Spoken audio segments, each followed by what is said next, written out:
Bate-papo com Rafaela Feitosa. No Observatório Literário de hoje, eu vou bater um papo com José Carlos Farias, conhecido como poeta Malungo, que está em nossos estúdios. Boa tarde, poeta Malungo. Boa tarde, Rafaela. É um prazer estar aqui na Rádio Folha, no Observatório Literário. Vamos começar falando de você. Quem é o poeta Malungo?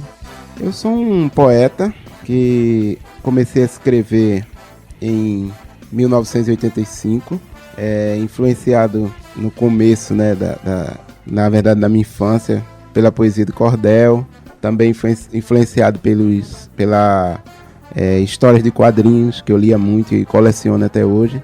E posteriormente fui lendo muitas coisas, né? Tenho muita influência do tropicalismo, do surrealismo, gosto muito das telas do Dalí, e o Mangue Beat também foi muito importante na minha formação, e por aí vai. Você é bastante conhecido como poeta, mas também como editor de um fanzine largamente distribuído em livrarias e eventos literários. O fanzine De Cara com a Poesia. Malungo, como surgiu a ideia de publicar em apenas uma folha de papel frente e verso tantos poetas pernambucanos? Olha, a ideia dos fanzines foi o seguinte: em 2000 eu participei de um concurso na Biblioteca Popular de Afogados. E aí eu tirei o primeiro lugar com um poema lá e conheci Marina Maria. Ela tirou o segundo lugar e ela morava na Várzea na época. Aí eu fui na casa dela e vi um fanzine, o Poesia Descalça, que é um fanzine antigão, que vem desde 87, editado por Joca de Oliveira e Wilson Vieira.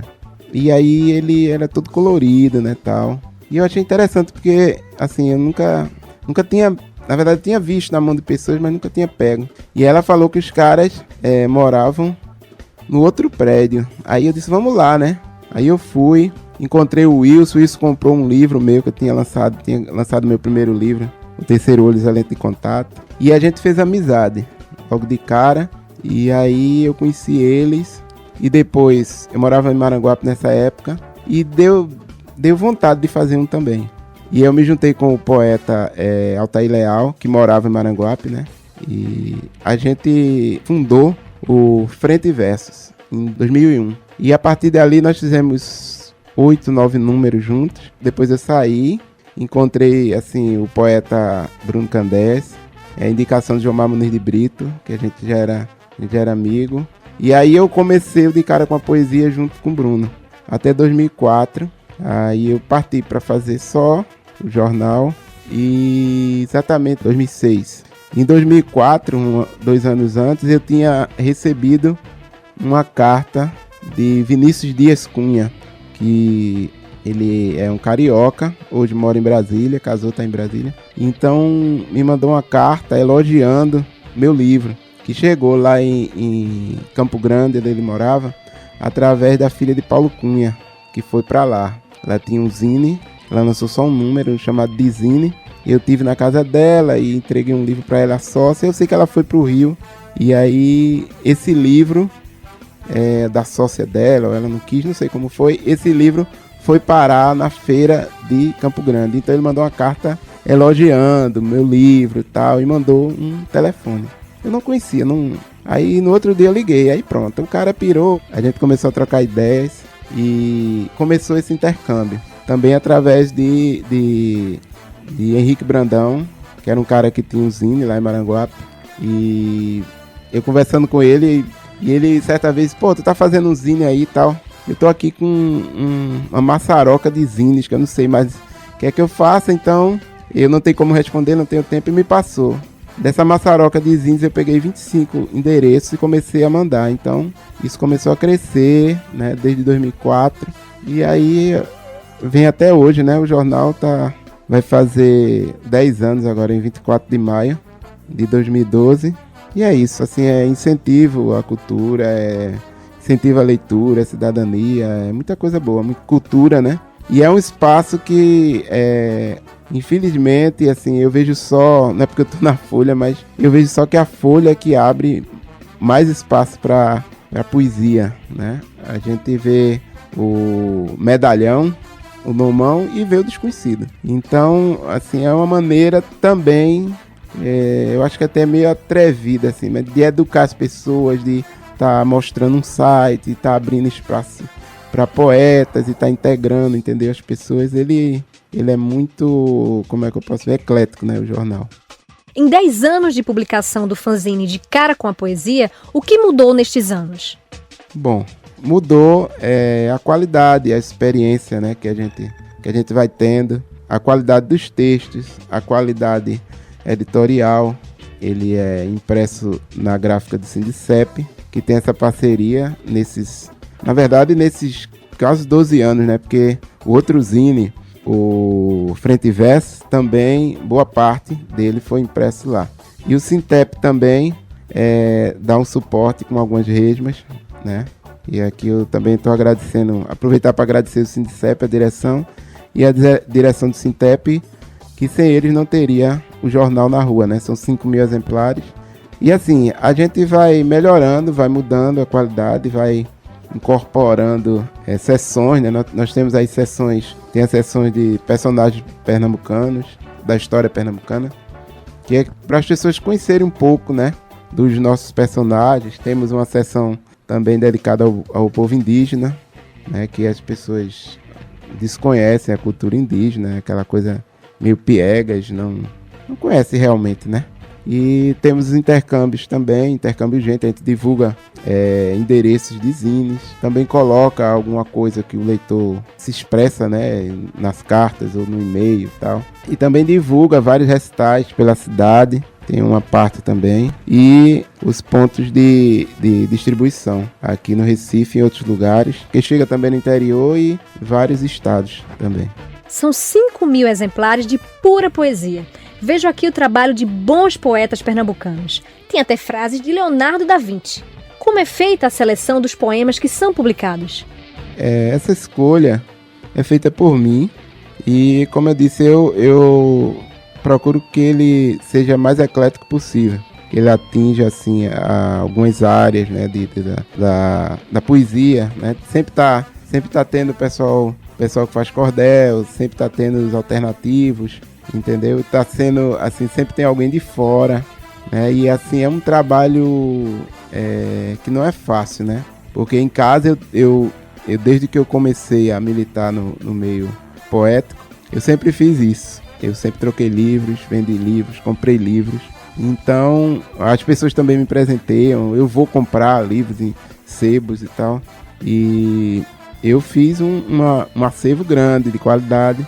E na verdade é a qualidade, né? Você escolhe, ele sai de 3 em 3 meses, às vezes sai de 4 em 4, porque é muito difícil você fazer, né? Meio complicado. E aí você vai colocando na fila. E aí você vai... Agora mesmo eu estou montando o número 58. Eu já mandei os textos e aí eu estou montando com o Tony Borba, lá de Prazeres. Eu saía de Maranguape, agora estou morando na P15, eu vou para lá todo sábado. Às vezes você encara meia-noite, 11 horas, porque ele tem uma gráfica, a Líder Mix. Então ele, além de estar montando, ele está fazendo vários trabalhos. Então a gente chega lá de manhã, às vezes volta meio tarde e tal, mas é complicado para fazer. Então assim, a gente, além de escolher os textos de mais qualidade, na verdade a gente faz com que o fanzine fale o que a gente gostaria de dizer e o que outros poetas gostariam de dizer, né? E assim você vê pessoas que assim não aparecem na mídia, as pessoas não conhecem. Felizmente tem muito poeta, né, escrevendo, e não tem esse espaço. Então o jornal é feito dessa maneira, assim, quase um sacerdócio, porque eu faço esse trabalho, eu vou buscar, eu pago táxi para trazer, são 5.000 exemplares. Eu mesmo separo tudo para entregar nesses pontos aqui de Recife. Aí tem uma outra etapa que é a confecção de cartas, são 97 cartas para o Brasil inteiro.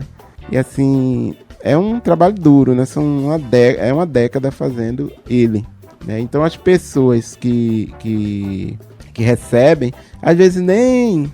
Ele é gratuito, né? É bom lembrar, ele nem imagina o trabalho que é.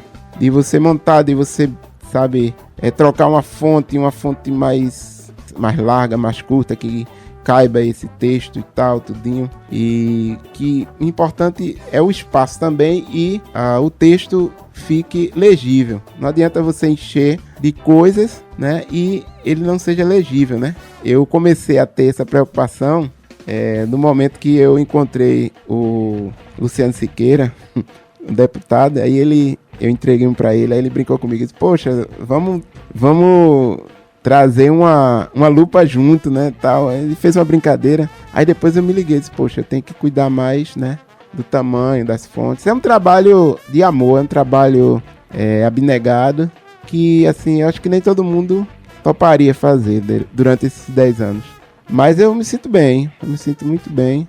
A gente não enrica, mas a gente tem a consciência de que está fazendo a coisa certa.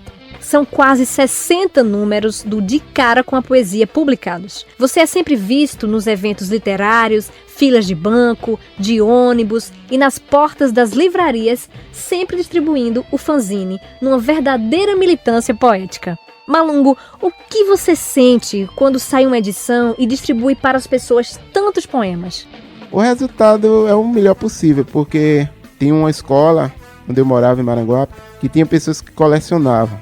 Tinha uma aluna que plastificava o jornal. Aí outra aluna criou um zine, que aí eu fiz amizade com ela depois, um zine feminista. Assim, tem pessoas que entram em contato com outros zines através dos jornais. Quer dizer, a satisfação é muito boa, a sensação é muito boa. E você não tem ideia de até onde isso abrange, né? Um exemplo foi 2008, 2009, não sei, não lembro. Eu me correspondo com Ilma Fontes e Ilma Mendes Fontes, que faz o Capital lá em Sergipe. E aí, certa vez, eu comecei a receber uns e-mails de Terecinca, não lembro o outro nome. Bom, e ela mandava vários e-mails e depois ela mandou uma carta para mim com um poema meu em grego, traduzido para grego. E aí eu achei interessante, né? Eu disse, poxa, legal. Quer dizer, foi para Aracaju e de Aracaju foi para os Estados Unidos. A Terecinca mora lá. E com 6 meses eu recebi uma revista da China. Aí eu fui abrir, né? Aí tava lá o poema meu. Um poema chamado DNA. Saiu nessa revista da China. Junto com uma outra sul-americana, Ana Cheves, se eu não me engano. Uma argentina. E aí saiu o nome do jornal, De Cara com a Poesia. Tava lá em mandarim e inglês, né? Quer dizer, você não sabe a proporção até onde vai, né? Ele cria pernas, cria asas e, assim, isso é só um exemplo. Tem outras coisas que você vai conhecendo amigos, você vai fechando um ciclo, né? Um círculo. E, assim, pra mim foi muito gratificante. Até agora há pouco eu recebi uma carta dela também. Ela é uma espécie de embaixadora da cultura no mundo. Então ela divulga meu trabalho, assim na brodagem, como o pessoal chama. E assim, eu acho que fiquei muito, muito contente com isso. Porque é uma folhinha de papel que foi pra ali e tal, e foi até os Estados Unidos. E a gente fez uma amizade, né? A gente tá sempre se correspondendo ou trocando e-mails. Ela escreve poemas, ela escreve contos, como eu também comecei a escrever em 2009, quando eu entrei na Oficina do Carreiro, eu fiz um mês lá. Esse contato foi muito gratificante, porque, assim, na nossa terra tem gente que não dá valor. E tem pessoas, né? Ela é mineira, tá lá nos Estados Unidos e tá divulgando. Até nessa última carta ela tava falando que tem uns poemas meio que ela gostou e divulga e manda e-mails e digita e manda para as pessoas, né? Que ela circula pelo mundo e assim, foi uma coisa muito legal ver meu poema na revista da China lá. Eu lembro na época até que eu levei pro Roger, que eu participava muito do programa do Roger, o da televisão, né, lá na Malakoff. E aí eu levei, mostrei, não por um orgulho, por nada não, mas assim, para dividir com as pessoas, né? E até abrir alguma perspectiva, né, das pessoas saberem que aquele trabalho tem valor, que tá dando frutos. Malungo, você publicou até agora apenas um livro, chamado O Terceiro Olho Usa Lentes de Contato, que está esgotado e hoje é uma raridade. Sei que você já publicou um CD chamado Malungo 20 Poemas. Sei também que você está preparando um novo livro que poderá ser lançado ainda este ano. Então, Malungo, quantos prêmios você já recebeu como poeta? Deixa eu ver se eu lembro. Teve Minas Gerais, com o poema DNA, se não me engano, 2008. Um concurso lá. Aí eu tirei esse prêmio lá, que eu achei muito legal, né? E divulguei. E aí foi uma coisa legal. Depois veio o primeiro concurso de poesia do Sintep. Aí depois eu tirei um prêmio com contos. Eu fiz um mês de oficina com carreiro. E aí depois, né, eu passando ali pós-carnaval, meu ônibus dobrava ali na Nossa Senhora do Carmo. E aí o ônibus parou, eu fiquei olhando lá. Tinha aquele lixo do carnaval, né, que fica embaixo da arquibancada, só que não tinha mais arquibancada, só tinha os ferros, o pessoal guardando e tal. Aí quando eu cheguei em casa, era meia-noite, aí escrevi o primeiro conto, que era um conto falando de uma fuliã que amanhecia no Recife Antigo, aí fazia um lanche, comia um cachorro quente e partia pra Olinda pra ver o bacalhau. Um conto simples, muito simples. Depois eu fui escrevendo outros, até que eu escrevi o Aposta, e aí surgiu uma oportunidade num concurso de poesia e contos no Rio Grande do Sul, um triunfo. E aí eu mandei, né, as poesias, botando fé nas poesias, né. Eu vou botar aqui 2 contos, só para o pessoal ler lá e conhecer. Bom, resultado, poesia não deu nada e eu tirei o primeiro lugar em triunfo, lá no Rio Grande do Sul. Isso foi muito legal também, né, o pessoal divulgou e mandou a publicação lá deles, né, com os outros contos das outras pessoas do 2º, 3º lugar. Foi bom. Malungo, você está fazendo curso de História na FUNESO e é um conhecedor intelectual. De onde você tira a inspiração para teus poemas? Na verdade, eu não tiro, ela me toma. Ela é o cotidiano, entendeu? É a rua, é o nosso cotidiano, não tem outra coisa. É muito simples. É só você ter olhos de ver e caneta de escrever. Então, você vai vendo, tem muita coisa que, sabe? A poesia tá lá e você às vezes você passa e não vê. Poeta Malungo, cada poeta tem um método criativo diferente. Você é do tipo de escritor que acredita na inspiração divina e que poetas são seres especiais? Ela é divina. Assim, a gente tem esse dom, né? Eu não acho que a gente seja um ser extraordinário, não. Somos pessoas comuns, mas a gente tem, assim, como é que eu posso dizer, um prisma a mais é como a gente pudesse parar o cotidiano, a vida, e observasse os detalhes da vida, né? Eu acho que essa é a inspiração maior, é a vida, né? E a vida tá cheia de coisas aí pra gente ver, não só coisas, como é que eu posso dizer, bonitas, mas os espaços que a gente tem de criticar também, de mostrar que a poesia não é só rima, não é só coisas bonitas, imagens fantásticas, né? É isso também. E você tem esse engajamento de falar da realidade, né? E mostrar às pessoas o outro lado, né? Porque, assim, muita gente tem preconceito com a poesia.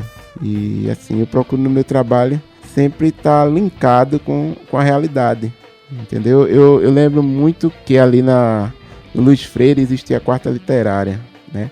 Quer dizer, deu uma parada, né? Não existe mais, deu uma parada. Então, certa vez, no recital, eu recitei um poema que falava da 7 de setembro. E aí tinha uma professora que trouxe os alunos. E aí, quando acabou, ela veio conversar comigo e veio me agradecer, achou interessante você falar da 7 de setembro, não sei o que e tal. Quer dizer, deu chegou junto do universo dela. Você está falando da cidade, você está falando das coisas que você vê, das coisas que a gente passa. E às vezes na correria, né, o cotidiano, o trabalho, a gente não tem tempo de ver. Então, assim, isso é uma coisa muito legal, é um feedback massa, porque ela veio agradecer aquele poema e tal. Quer dizer, lembrou do que a gente passa todo dia e não vê. Na verdade, a gente vê, mas não olha e não escreve. E a gente costuma fazer isso, escrever o cotidiano. Essa semana recebemos uma triste notícia, que foi a morte do poeta Divaldo Bronzeado. Os recitais lá no céu estão cada vez mais animados. O que representa para você perder um amigo tão valioso? Bronzeado, um grande poeta, era meu amigo, era um companheiro de recitais, assim. A gente costumava muito, ultimamente a gente estava indo pro Barro. Lá tem um recital chamado Poesia na Panela, que as pessoas fazem de 2 em 2 meses nos bares, depois vai mudando. E ele sempre participava, né? Era um grande poeta, compositor de samba, de frevos, trabalhou com propaganda, tocava gaita também. Era uma pessoa fantástica, assim, culto, né? Uma pessoa muito culta, com uma sabedoria, uma experiência de vida e de arte fantástica, né? Para mim foi uma perda. Há uma curiosidade. Escutando as poetas Cida Pedrosa, Miró e você, Malungo, sentimos que vocês têm a mesma entonação na voz quando recitam. De onde vem isso? Eu precisaria ouvir os dois. A mim isso é novidade. Mas, assim, tem a maneira de ser, né? Das pessoas, o gosto. Eu sou fã do Miró, gosto do Miró. Como ele também escreveu no livro lá, o Poemas para Sentir Tesão ou Não, que ele escreveu assim, meu amigo Malungo, tal, alguma coisa assim, meu fã que virei fã. Ele escreveu isso. Gosto muito do Miró, como sou fã do Lara, do poeta Lara, né? O Lara por esse vigor na poesia, né? O Miró, essa coisa suburbana também. E eu acho que, assim, tem como é que eu posso dizer, uma voz única, né? Mas cada um tem a sua diferenciação no que escreve, no que vê, na sua vivência. Como eu disse a você, para mim isso é novidade. Eu vou começar a ouvir os dois para ver isso aí. Malungo, muito obrigada pela entrevista e por esse bate-papo tão delicioso aqui no Observatório Literário. Bom, foi um prazer estar aqui no Observatório. Um abraço para os ouvintes e obrigado pelo espaço.